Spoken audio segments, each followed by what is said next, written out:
और अब व्यूअर्स, वक्त है सत्य और तथ्य का। तीसरे कार्यकाल में प्रधानमंत्री नरेंद्र मोदी कुछ अलग अंदाज में तेवर में दिख रहे हैं। ऐसा लग रहा है कि इस बार उन्होंने यह ठान लिया है कि विकास की रफ्तार को वो 3 गुना तेजी से आगे बढ़ाएंगे। ये तमाम बातें मैं क्यों कह रहा हूं, जानिए। जनवरी के अंत में उन्होंने मध्य प्रदेश और असम में बिजनेस समिट के कार्यक्रम में अपना विजन इन्वेस्टर्स के बीच रखा। इसके बाद फरवरी की शुरुआत में प्रयागराज महाकुंभ पहुंचे, जहां आस्था और विकास का महासंगम चल रहा था। इसके बाद गुजरात में सोमनाथ मंदिर, गिर टाइगर रिजर्व और वंतारा पहुंचे।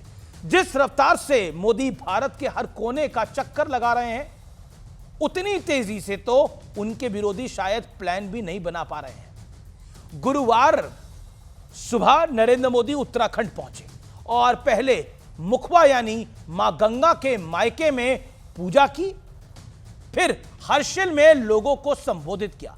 प्रधानमंत्री का यह उत्तराखंड दौरा बेहद खास इसलिए है क्योंकि वहां उन्होंने विंटर टूरिज्म का प्लान सबके सामने रखा।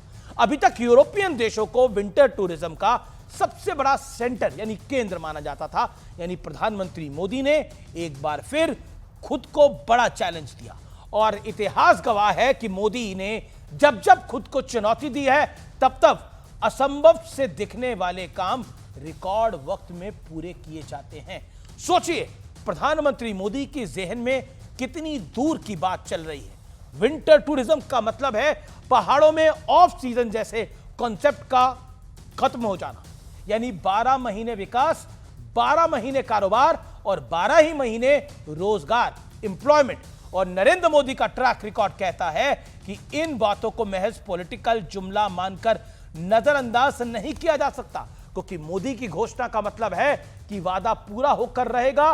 खास बात यह है कि लोगों को मोदी की बात में इतना भरोसा है कि उनके आइडियाज आते ही देश का एक बड़ा वर्ग तुरंत उस पर अमल करने में जुट जाता है। याद कीजिए, जब मालदीव्स ने हमें आंखें दिखाने की कोशिश की थी, उस वक्त नरेंद्र मोदी ने एक भी शब्द बोले बिना मालदीव्स को घुटनों पर आने को मजबूर कर दिया था।